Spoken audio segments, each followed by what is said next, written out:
Жалал Баш шаары Унаа мамлекеттик мекемеси. Бул жерге бир машинаны оформление кылайын деп келдим эле. Келип туруп, анан бул жерге месте бар экен, коюп койсом, охранник чыгып ал дейт. Эмнеге десем, бул жерге начальниктердин машинасы турат дейт. Анан башкы мыйзамда жазылганда закон баардыгына бирдей депчи. А бу жерде таңдалма мамиле болуп атат. А мен айттым, начальник келсин, начальник менен сүйлөшөм. Сага начальник ушинтип айтса деп коюп койдум жерге. Мына кызыл матиз азыр мага караштуу.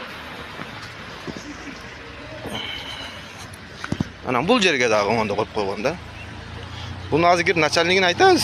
Айтып деп бул нерсени разбирать этиш керек. Же бири-бирибизге түшүндүрүү иштерин жүргүзөбүзбү? Бул жердин башчысы менен азыр ишке келгенде жолугуп сүйлөшүп 10 мүнөт бири-бирибизге туура түшүндүрүп талашып тартыштык.